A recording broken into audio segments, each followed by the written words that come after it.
이더리움 지금 사면 바보인가요? 비트코인만 오르고 이더리움은 왜 안 오르죠? 알트코인 시즌 올까요? 이 영상 클릭하신 분들 지금 이런 고민하고 계실 겁니다. 특히 이더리움 물려 계신 분들은 정말 답답하실 거예요.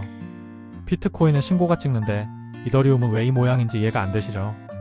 오늘 이 영상에서 명확하게 답드리겠습니다. 이더리움 지금 왜 안 오르는지, 앞으로 오를 건지 아니면 계속 이럴 건지 데이터로 보여드리겠습니다. 결론부터 말씀드리면 이더리움은 지금 가장 위험하면서도 가장 기회인 구간입니다. 이게 무슨 말인지 지금부터 풀어보겠습니다. 지난 3개월 동안 비트코인은 30% 올랐습니다. 근데 이더리움은요? 고작 5% 올랐습니다. 어떤 구간에서는 오히려 떨어지기도 했습니다. 코인게코 2025년 1월 데이터를 보면 더 명확합니다. 비트코인 도미넌스, 그러니까 전체 암호화폐 시가총액에서 비트코인이 차지하는 비중이 58%까지 올라갔습니다. 2021년 이후 최고치입니다. 이게 의미하는 게 뭐냐면요. 지금 시장에 들어오는 돈이 전부 비트코인으로만 간다는 겁니다. 이더리움이나 알트코인은 거들떠도 안 보고 있습니다. 근데 재미있는 건 이런 패턴이 과거에도 있었다는 겁니다. 그리고 이 패턴 이후에는 반드시 알트코인 폭발이 왔습니다. 2017년을 한번 볼까요? 2017년 초반에도 비트코인만 올랐습니다. 비트코인 도미넌스가 85%까지 올라갔습니다. 당시에도 사람들은 이렇게 말했습니다. 알트코인은 끝났다. 이제 비트코인만 살아남는다. 근데 결과는 어땠나요? 2017년 중반부터 알트코인 시즌이 시작됐습니다. 이더리움은 1년 만에 40배 올랐습니다. 리플은 300배 올랐습니다. 2020년도 똑같았습니다. 2020년 초반 비트코인만 올랐습니다. 근데 2020년 말부터 2021년 초까지 알트코인이 폭발했습니다. 이더리움은 1년 만에 15배 올랐습니다. 패턴이 보이시죠? 비트코인이 먼저 오릅니다. 비트코인 도미넌스가 정점을 찍습니다. 그 다음 자금이 알트코인으로 흘러갑니다. 역사는 반복됩니다. 미국의 유명 애널리스트 한 명은 최근 보고서에서 이렇게 말했습니다. 비트코인 도미넌스가 60%를 넘어서면 그때부터 알트코인 시즌 카운트다운이 시작된다. 스위스의 온체인 분석가는 더 구체적입니다. 이더리움 ETF 승인 이후 기관 자금 유입이 시작됐다. 다만 비트코인보다 3개월에서 6개월 정도 늦게 반응한다. 네덜란드의 크립토 펀드 매니저는 이렇게 단언했습니다. 2025년 하반기는 이더리움의 해가 될 것이다. 여러분, 이 사람들 말을 무조건 믿으라는 게 아닙니다. 다만 이 사람들이 공통적으로 말하는 게 하나 있습니다. 지금은 준비 구간이라는 겁니다. 이더리움 지금 3가지 변수가 동시에 작동하고 있습니다. 첫째, ETF 자금이 들어오기 시작했습니다. 둘째, 네트워크 업그레이드가 진행 중입니다. 셋째, 기관 채택이 가속화되고 있습니다. 이 3가지를 하나씩 보겠습니다. ETF 얘기부터 하겠습니다. 이더리움 ETF는 2024년 7월에 승인됐습니다. 근데 초반 반응은 실망스러웠습니다. 비트코인 ETF만큼 자금이 안 들어왔거든요. 그래서 사람들은 말했습니다. 이더리움 ETF는 실패다. 기관들이 관심 없다. 근데 최근 데이터를 보면 완전히 다릅니다. 2024년 12월부터 2025년 1월까지 이더리움 ETF 순유입이 23억 달러를 돌파했습니다. 블룸버그 데이터입니다. 특히 블랙록의 이더리움 ETF는 출시 6개월 만에 15억 달러 이상을 모았습니다. 이게 얼마나 빠른 속도냐면요. 일반적인 ETF들이 1년 걸려서 모으는 규모를 6개월 만에 달성한 겁니다. 근데 여기서 중요한 포인트가 하나 있습니다. 비트코인 ETF 자금은 초반에 폭발적으로 들어왔습니다. 반면 이더리움 ETF 자금은 천천히 꾸준히 들어오고 있습니다. 이게 의미하는 게 뭐냐면요. 비트코인은 이미 많은 사람들이 알고 있었습니다. 근데 이더리움은 아직 일반 투자자들이 이해를 못하고 있습니다. 지금 들어오는 돈은 진짜 아는 사람들의 돈입니다. 그레이스케일 보고서를 보면 이더리움 ETF 투자자 중 78%가 기관 투자자입니다. 개인 투자자 비중은 22%밖에 안 됩니다. 반면 비트코인 ETF는 기관 60%, 개인 40%입니다. 즉 이더리움은 스마트 머니가 먼저 들어오고 있습니다. 개인들이 들어올 때쯤이면 이미 많이 올라가 있을 겁니다. 둘째로 네트워크 업그레이드 얘기하겠습니다. 이더리움은 지금 덴쿤 업그레이드 이후 단계를 진행하고 있습니다. 2024년 3월 덴쿤 업그레이드가 완료됐습니다.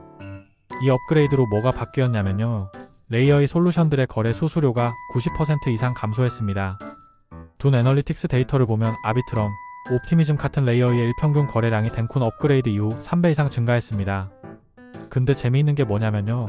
레이어이가 활성화되면 이더리움 메인넷 사용량이 줄어들 거라고 예상했습니다. 실제로는 오히려 늘어났습니다. 왜냐면 레이어이에서 처리된 거래들이 최종적으로 이더리움 메인넷에 정산되거든요.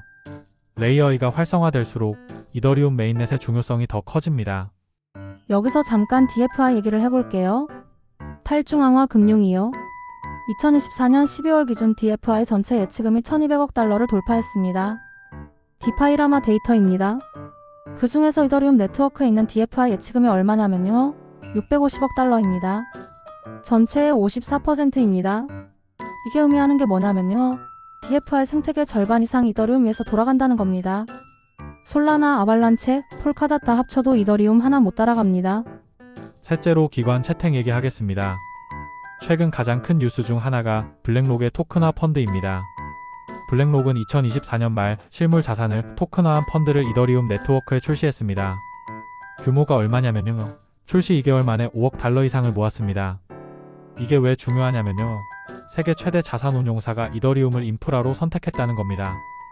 비트코인도 아니고 솔라나도 아니고 이더리움을 골랐습니다. JP모건도 비슷한 움직임을 보이고 있습니다. JP모건은 자체 블록체인인 아닉스를 운영하고 있는데요. 최근 이더리움과의 상호 운용성을 강화하고 있습니다. 한국 상황도 한번 볼까요? 한국 투자자들의 이더리움 보유 비중이 최근 3개월 동안 계속 줄어들고 있습니다. 업비트 데이터를 보면 2024년 10월에는 이더리움 거래 비중이 25%였습니다. 근데 2025년 1월에는 18%로 줄었습니다. 한국 개인들이 이더리움을 팔고 있다는 겁니다. 근데 해외 기관들은 사고 있습니다. 이 패턴 어디서 많이 본 패턴 아닌가요? 2020년 비트코인이랑 똑같습니다. 과거 사례를 좀 더 자세히 보겠습니다. 2020년 10월부터 2021년 5월까지 약 7개월 동안 알트코인 시즌이 있었습니다. 이 기간 동안 이더리움은 15배 올랐습니다. 에이다는 30배 올랐습니다. 도지코인은 100배 올랐습니다. 근데 이 알트코인 시즌이 시작되기 전에 뭐가 있었냐면요. 비트코인 단독 상승이 있었습니다. 2020년 3월부터 10월까지 약 7개월 동안 비트코인만 올랐습니다. 당시에도 사람들은 똑같이 말했습니다. 알트코인은 끝났다. 이제 비트코인만 살아남는다. 근데 10월부터 분위기가 바뀌었습니다. 비트코인 상승 속도가 둔화되면서 자금이 알트코인으로 흘러가기 시작했습니다. 지금 상황이 2020년 9월이랑 거의 똑같습니다. 비트코인 도미넌스가 고점 근처입니다. 알트코인들은 바닥권에서 횡보하고 있습니다. 사람들은 알트코인이 끝났다고 말합니다. 역사가 반복된다면 앞으로 3개월에서 6개월 사이에 알트코인 시즌이 시작될 가능성이 높습니다. 물론 100% 확실한 건 아닙니다. 다만 확률적으로 그럴 가능성이 높다는 겁니다. 여기서 한 가지 중요한 포인트를 짚고 넘어가야 합니다. 만약 알트코인 시즌이 온다면 어떤 코인들이 오를까요? 답은 간단합니다. 실제로 사용되는 코인들이 오를 겁니다. 2021년에는 밈코인도 많이 올랐습니다. 근데 2025년은 다를 겁니다. 왜냐면 지금 시장에 들어오는 돈이 개인 투자자들의 투기 자금이 아니라 기관들의 장기 투자 자금이거든요. 기관들은 밈코인 안 삽니다.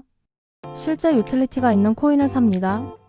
그럼 여기서 한 가지 질문 드리겠습니다. 만약 알트코인 시즌이 온다면 여러분은 준비되어 있으신가요? 최근 해킹 사고가 계속 발생하고 있습니다. 특히 알트코인 투자자들이 피해를 많이 보고 있습니다. 왜냐면 여러 개의 코인을 거래소에 분산해서 보관하다가 한꺼번에 털리는 경우가 많거든요. 지난달에만 3건의 대형 해킹 사고가 있었습니다. 피해액이 총 4,500억 원입니다. 이 중 2건은 거래소 해킹이었고 1건은 개인 지갑 피싱이었습니다. 전문가들은 말합니다. 거래소에 두는 건 편하지만 위험합니다. 특히 여러 종류의 코인을 장기 보유하실 거라면 반드시 개인 지갑에 보관하셔야 합니다. 제가 사용하는 지갑을 고정 댓글과 프로필에 링크로 남겨두었습니다. 필요하신 분들은 꼭 확인하세요. 여러분의 자산을 지키는 첫 번째 단계입니다. 이더리움 지금 상황을 정리하겠습니다. 첫째, 비트코인 도미넌스가 고점 근처에 있습니다. 역사적으로 이 시점 이후 알트코인 시즌이 시작됐습니다. 둘째, ETF 자금이 꾸준히 들어오고 있습니다. 특히 기관 투자자 비중이 78%입니다. 셋째, 네트워크 업그레이드로 생태계가 확장되고 있습니다. DFI 예치금이 650억 달러입니다. 넷째, 블랙록 같은 거대 기관들이 이더리움을 인프라로 채택하고 있습니다. 그럼 이더리움 지금 사야 할까요? 이건 투자 조언이 아닙니다. 다만 데이터가 말하는 걸 보여드린 겁니다. 만약 과거 패턴이 반복된다면 지금은 마지막 준비 구간일 수 있습니다. 비트코인이 정점을 찍고 자금이 알트코인으로 흘러가기 직전 구간입니다. 근데 반대로 이번에는 다를 수도 있습니다. 과거와 달리 규제가 강화되고 있고 시장 구조도 많이 바뀌었습니다. 다만 한 가지는 확실합니다.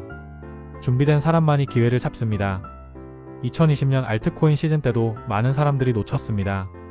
왜냐면 준비가 안 되어 있었거든요. 지금 여러분이 해야 할 건 단순합니다. 첫째, 데이터를 계속 확인하세요. 둘째, 감정적으로 판단하지 마세요. 셋째, 보안을 철저히 하세요. 특히 보안은 정말 중요합니다. 아무리 수익이 나도 털리면 끝입니다. 마지막으로 한 가지만 말씀드리겠습니다. 시장은 항상 다수가 포기할 때 바뀝니다. 지금 대부분의 사람들이 이더리움을 포기하고 있습니다. 이더리움은 끝났다. 솔라나가 이더리움을 추월한다. 근데 데이터는 다르게 말하고 있습니다. ETF 자금은 들어오고 있습니다. 기관 채택은 가속화되고 있습니다. DFI 생태계는 확장되고 있습니다.